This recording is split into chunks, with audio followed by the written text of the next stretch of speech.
Je jure de remplir fidèlement la charge de président de la République du Sénégal. Géopolitique au Sénégal. De la prison à la présidence de la République. Quelle leçon de vie faut-il tirer?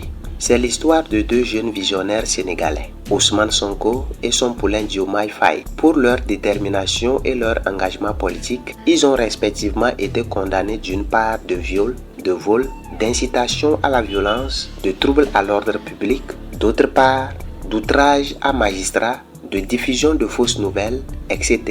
Arrêtés et conduits en prison, les deux visionnaires n'ont pas lâché.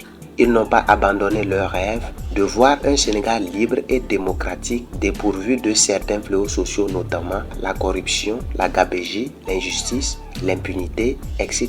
C'est à partir de ce patriotisme dont ils incarnent et leur désir de voir un Sénégal nouveau qu'ils ont continué à travailler même étant en privation de liberté.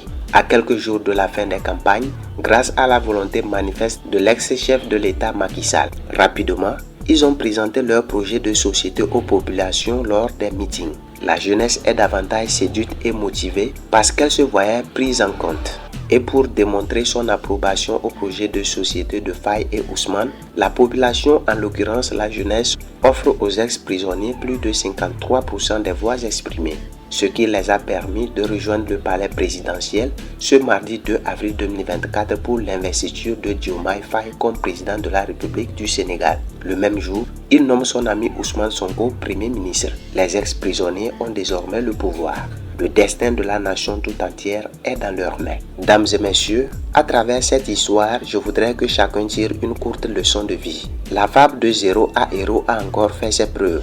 Travaille en toute sérénité, travaille beaucoup et parle peu. Il ne faut jamais abandonner ses rêves quelle que soit la situation. L'essentiel c'est d'être vrai, chercher le bien commun et croire en ses potentialités.